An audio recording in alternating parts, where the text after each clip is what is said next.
Bienvenue sur We Upsell. Bonjour à tous et bienvenue, voici les sujets au programme de ce numéro.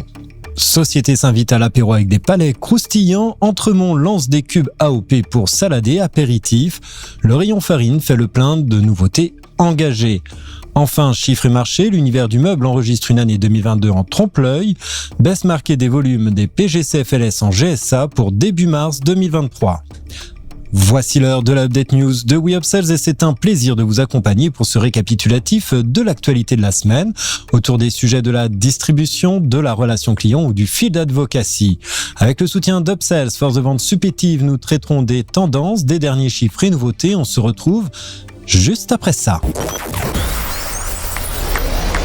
Update News, l'actualité conso et action commerciale de We Upsells. Tous les vendredis, un rendez-vous animé par Benoît et proposé par Upsell, spécialiste de la force de vente externalisée et supplétive. Société s'invite à l'apéro avec des palais croustillants. La marque Société fait parler d'elle en ce mois d'avril en proposant une nouvelle gamme de palais croustillants au fromage. Si Galbani et Président ont déjà investi le créneau, Société a su innover en proposant une recette originale à base de fromage de brebis et de roquefort. Assurément une première sur ce marché. La panure légère à base de riz soufflé ajoute une texture croustillante et agréable en bouche. Et pour les réchauffer, rien de plus simple, quelques minutes à la poêle suffisent. Le tout proposé dans un packaging de 6 pièces. Pour accompagner le lancement de cette nouvelle gamme, Société a prévu un plan digital ainsi que la promotion en point de vente avec des bacs et vitrines dédiés de mai à juillet. Avec cette nouveauté, la marque souhaite se démarquer et apporter une réponse à la demande croissante des snacks et de repas à emporter faciles et rapides à préparer. De plus, Société fête également cette année son 160e anniversaire et prévoit un plan média renforcé pour l'occasion.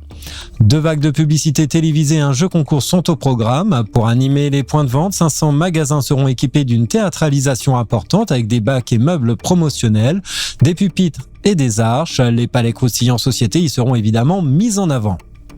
Entremont lance des cubes AOP pour salade et apéritif. Entremont, la filiale du groupe Sodial, lance une offre de cubes AOP pour salade et apéritif afin de répondre aux nouvelles envies de fait maison rapide.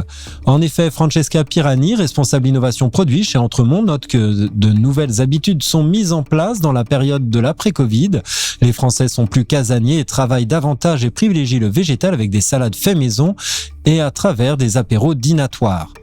La gamme de cubes AOP proposée par Entremont se compose de 2 références, un Cantal AOP jeune fabriqué à partir de lait de vache élevé dans les montagnes du Massif central et affiné à la fromagerie de Saint-Mamet et des cubes bleu d'Auvergne AOP issus de lait de vache des pâturages d'Auvergne affinés à 800 mètres d'altitude au sein de la fromagerie de Saint-Flour. Disponibles à partir d'avril, les produits sont conditionnés dans un emballage coloré et recyclable sans couvercle, recouvert d'un opercule transparent pour voir les cubes. Le lancement sera soutenu par une campagne de communication 360 avec du sponsoring télévisé et des opérations en magasin.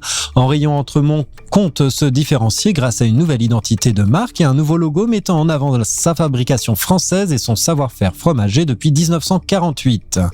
La recette 100% fromage sans additifs sera mise en avant aussi sur l'emballage, soulignant la simplicité de sa composition. Marie-Hélène Larive, responsable communication d'Entremont, explique que la marque veut aller plus loin que son célèbre slogan « Autrement bon » et dire qu'elle est autrement bien fait. La marque veut également participer à la démocratisation des AOP alors que l'origine française et locale des produits constitue désormais le premier critère d'achat.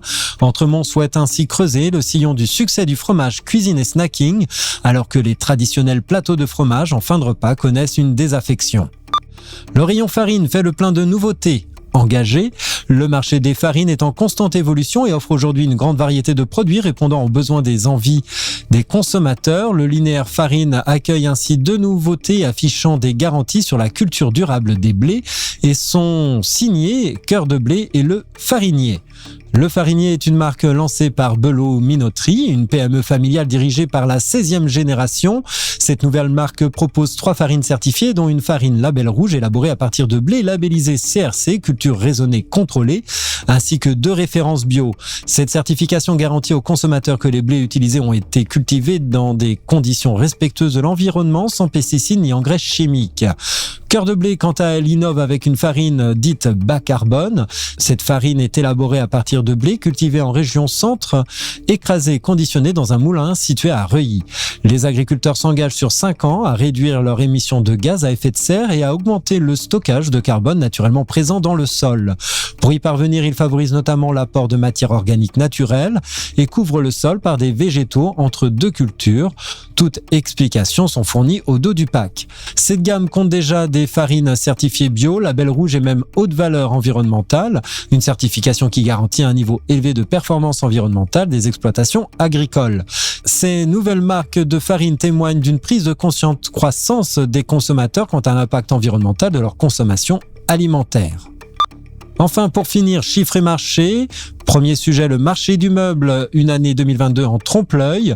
Malgré une hausse de 2% en valeur, le marché du meuble en France a connu une baisse de volume de vente en 2022, atteignant même des niveaux inférieurs à ceux de 2019, dernière année avant pandémie.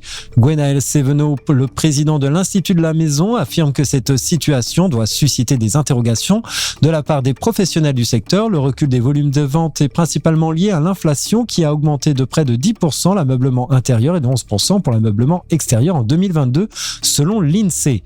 Ces hausses de prix ont contraint les consommateurs à procéder à des arbitrages sur leurs achats. Les professionnels du secteur estiment que la hausse des prix est en réalité supérieure à celle annoncée. Les perspectives pour l'année 2023 ne sont pas plus encourageantes, selon Christophe Gazelle, directeur général d'IPA. Le marché devrait enregistrer une évolution de moins 5% en valeur pour cette année. Cette baisse représenterait une perte de 740 millions d'euros, une somme importante pour le marché du meuble. Toutefois, cette baisse pourrait être attribuée à un retour à la normale après une période de forte croissance en 2021. Malgré ces oscillations, les intentions d'achat des ménages restent bonnes, selon Christophe Gazelle. Une étude menée par Sofaco IPA révèle que 59% des ménages interrogés déclarent avoir l'intention d'acheter pour leur logement en 2023, dont 37% pour l'achat de meubles, ce qui représente un potentiel de 11 millions de ménages acheteurs de meubles en 2023. De son côté, baisse marquée des volumes PGC FLS en GSA début mars 2023. Début mars 2022, les ventes de volumes PGC FLS étaient légèrement supérieures à l'année précédente, plus 0,4% versus 2021, alors que les restrictions sanitaires avaient bien diminué.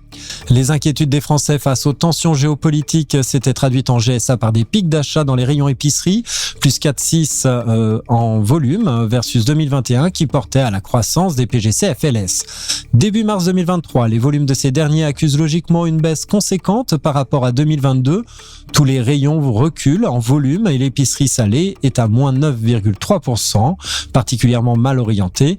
Les bières et cidres, moins 9,5% et l'hygiène à moins 11,7% sont également en forte régression. En revanche, comme la semaine dernière, la crèmerie, à moins 0,6%, limite les pertes. Avec cette nouvelle décroissance des PGC-FLS, et ils enregistrent leur 10e semaine consécutive de recul en volume par rapport à l'année dernière. Cependant, les quantités achetées se maintiennent encore depuis le début de l'année à la hauteur d'avant-perturbation.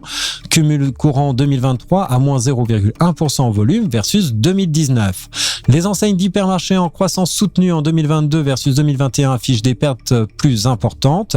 Les contre-performances des magasins de proximité sont notables avec un net décrochage par rapport à la tendance réalisée depuis le début 2023. Merci de votre écoute, nous nous retrouvons la semaine prochaine. En attendant, abonnez-vous à la chaîne et au podcast de WeUpsells pour ne manquer aucune actualité. Enfin, n'hésitez pas à commenter et à réagir sur les sujets. Les équipes d'Upsell et moi-même, nous vous souhaitons d'excellents moments à tous.